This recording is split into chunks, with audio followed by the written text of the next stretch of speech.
This is Carl at National RV Detroit. Now I'm going to walk you through this 2020 Starcraft Superlight Model 261BH. Okay, I'm here on the door side of the trailer, moving towards the rear.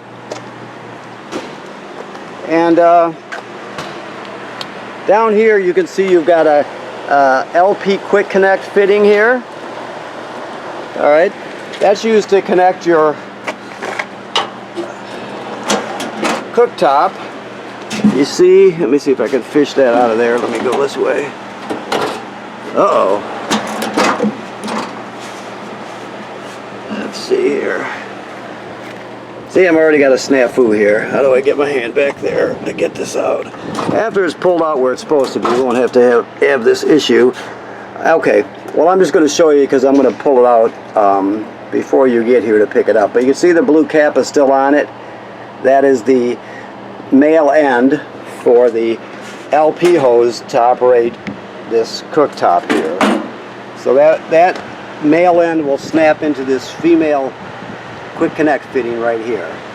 That's how you get gas to this appliance, okay? You got a refrigerator.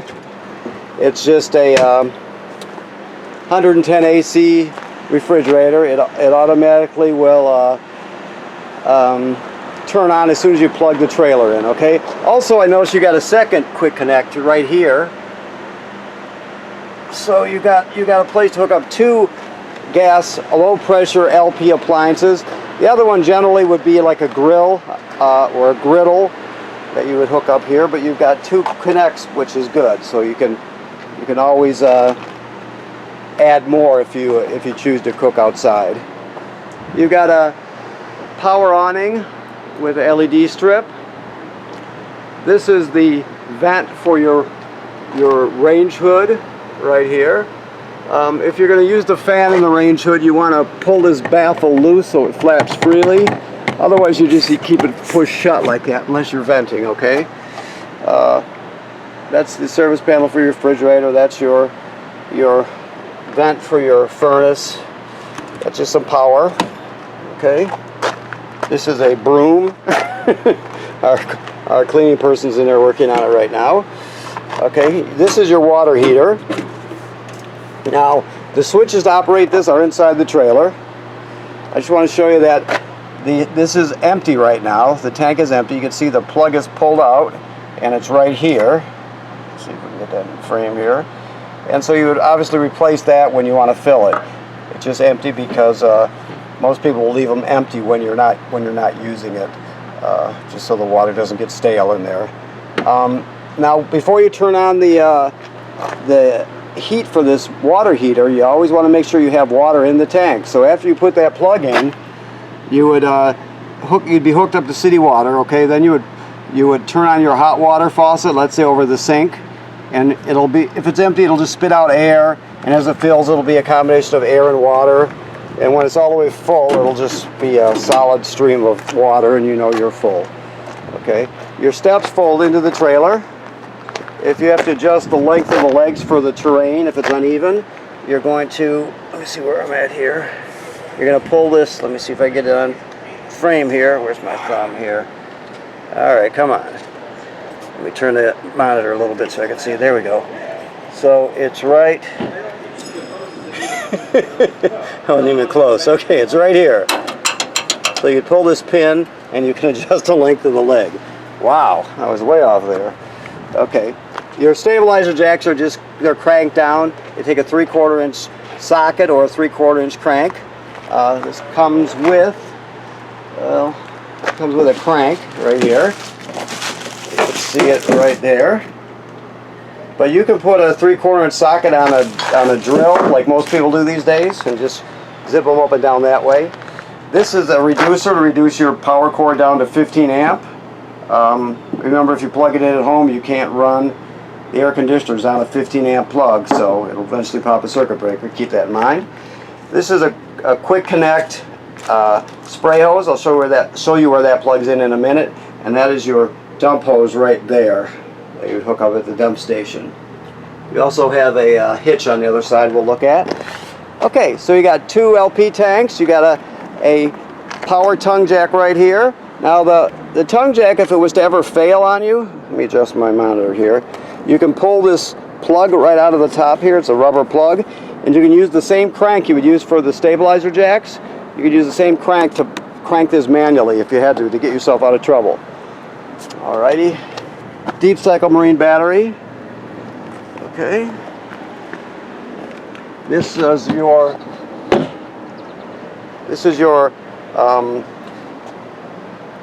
hitch. It's a Husky centerline.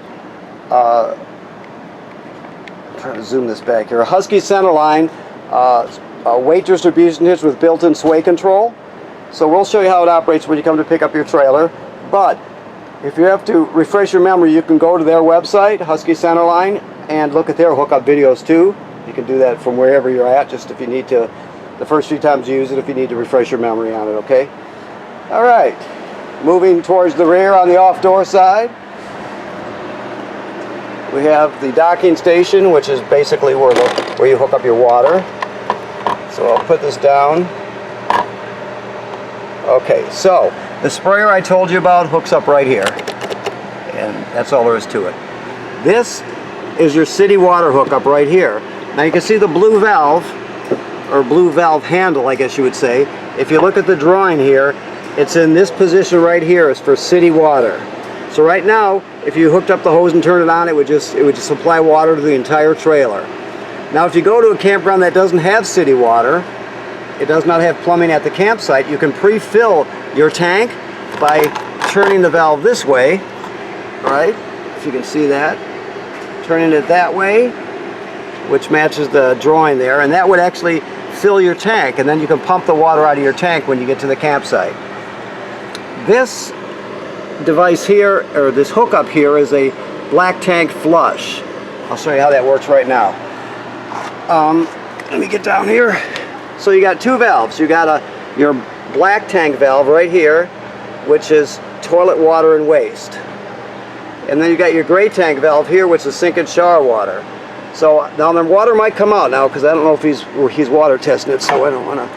Okay, so he already dumped it. So you'll dump the black first. Obviously you put the hose on here, and then you're going to put the other in the dump station. So you dump the black first because it's the dirtiest water, toilet water and waste. Then you'll dump the gray, because it's less dirty water, and it'll clean the hose out somewhat.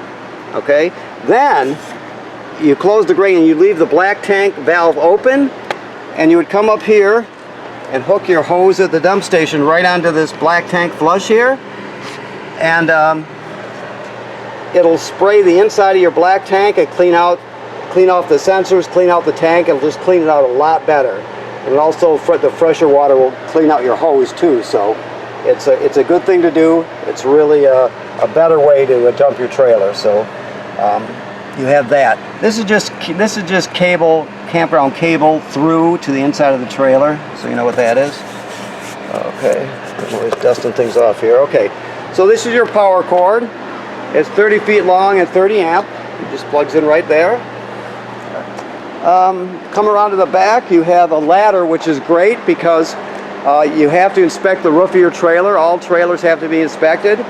The manufacturer says that you should do it at least 3 times a season, so figure the spring, the fall, and once in the middle of the summer, you'll go up there, or have somebody go up there, you walk around, check all the sealant on the roof. You look for cracking or separation starting.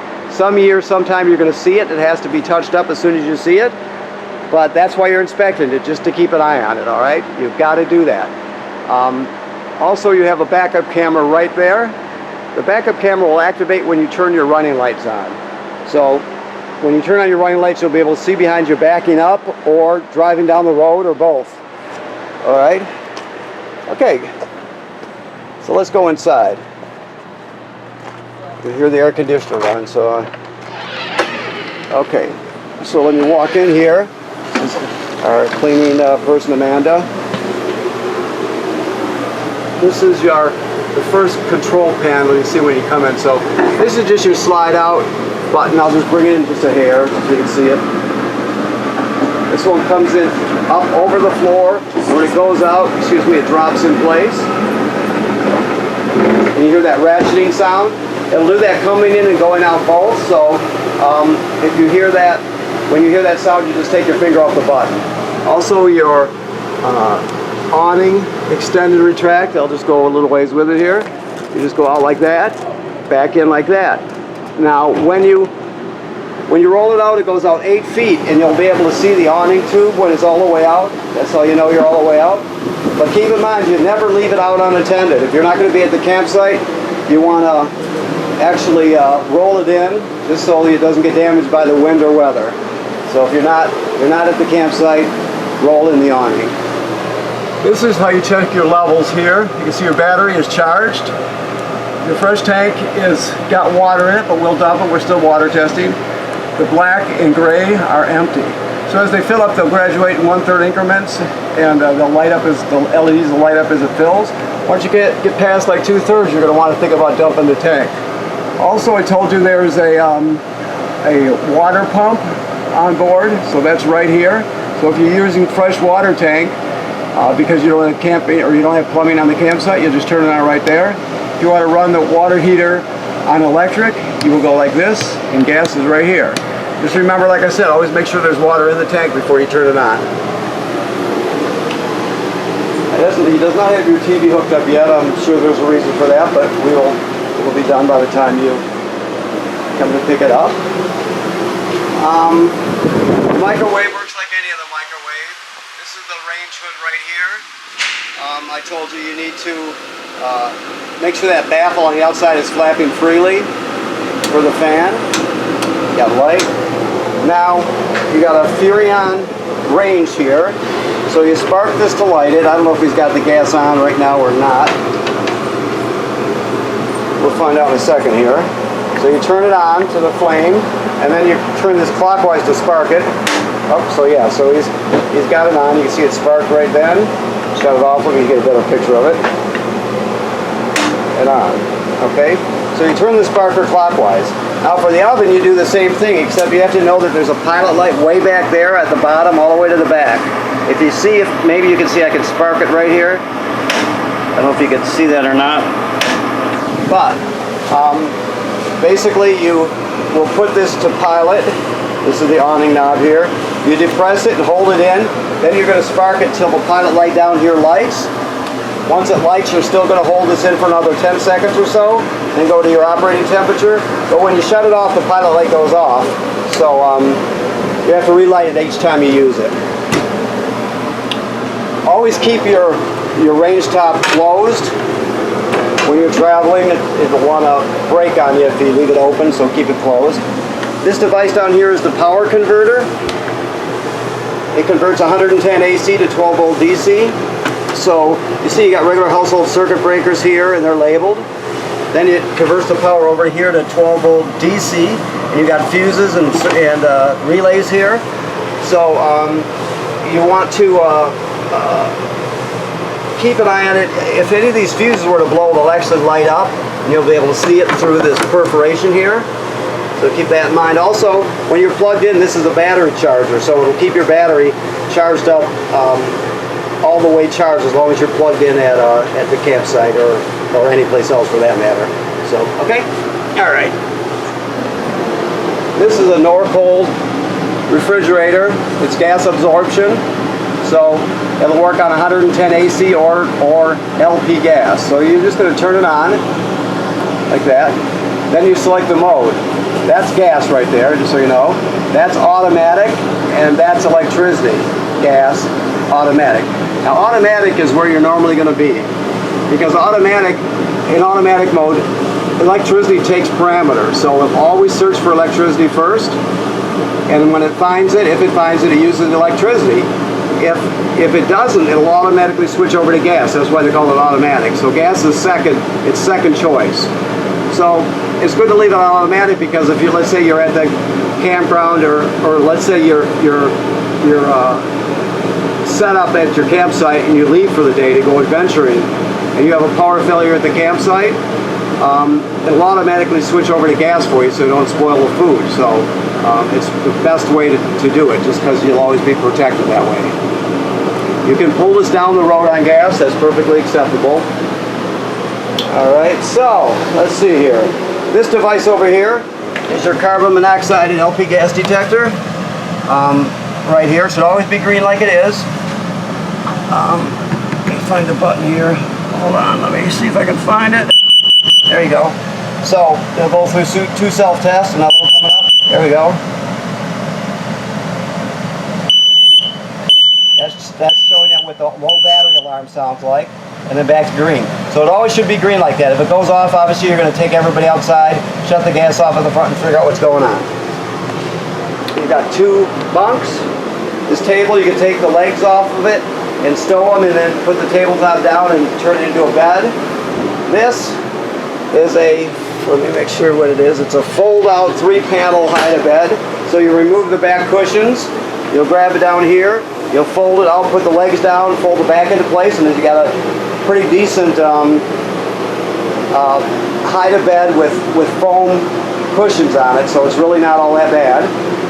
All right. Now your sound bar, you can run your TV through it or whatever you want to do, but keep in mind that this will stream off the USB. If you put all your favorite albums or video, whatever, on a stick, you can take it with you.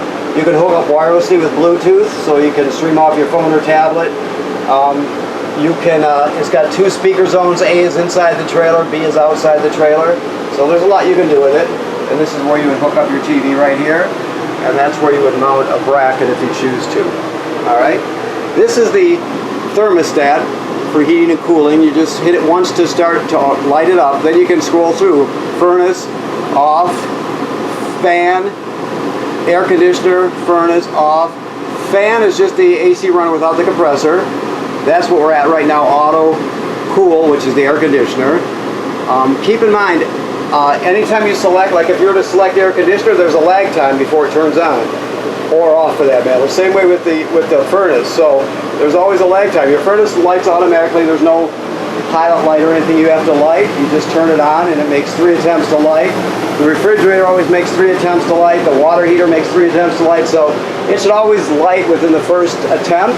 But if it goes through all 3 cycles, or the whole cycle, and tries to light 3 times, and it doesn't, you just turn it off and turn it back on, and it'll run through them again, and it'll definitely light the next time. Sometimes there's air in the line or something that it has to work past. So, okay, this is your emergency window right here. I just want to show you how it works. You just push this through. If you want to ventilate, you can just do it like that, but if you're going to escape, you push it all the way through, obviously. Then you would grab a hold of this red tab and pull the screen out, and then you can escape through that window. All right, so over on the other side, you can see there's a, here, let me walk over there. There's a sticker showing you that there's a backing plate there for a TV bracket. You would obviously want to swing out bracket so you can see it from when you're laying down. And then you have your digital antenna hookup and your plug. Now you can turn this off if you wanted to, for example, but you want it on because that's a signal booster for the antenna, and you won't get a good picture if it's off. So you always want it on like that. It'll break up, and sometimes just seize up. Sometimes it'll even go black. So you always want to leave that on. All the lights that aren't connected to the main switch have a button in the middle. All right. All right. So. Sink in the shower work like any other sink and shower. This GFCI here, all the plugs are wired through a GFCI. So if you outside you're using a plug to plug something in and it pops, you'll reset it here. You should always run the fan with the shower so you can pull the humidity out, because these things are built super tight now. You got a ceramic toilet, which is good instead of the plastic one, which is not very sturdy compared to this one, so it's nice. It's got a foot pedal to flush it. One thing you have to know, the most important thing you have to know about the toilet is you can't use it dry or without chemical. So when you pull into the campground, you're going to hook up your power and your water. You'll come inside. Obviously your black tank is empty because it's been flushed. Your black tank is right below there. That's it, down below. So what you'll do is you'll take the chemical and you'll throw whatever brand you use, 1 dose in there, and you'll put it right in there. Then you'll step on the pedal because we're hooked up to water. Water will come swirling out. And you're just going to stand on this pedal and put about 1 gallon or 2 of water in there. There's no way to tell exactly what 1 gallon is. You just have to use common sense. It doesn't have to be exact by any means. It's just stand on it for a while and say, well, that's about 1 gallon. The bottom line is you have to have some water in there and chemical to start operating it. If you were going to stay on the same campsite, for example, and you had to dump your black tank, but you're going to stay another week, after you dump the black tank, you'd come back in here and you'd put the chemical in there and put about a gallon of water in, okay? All right.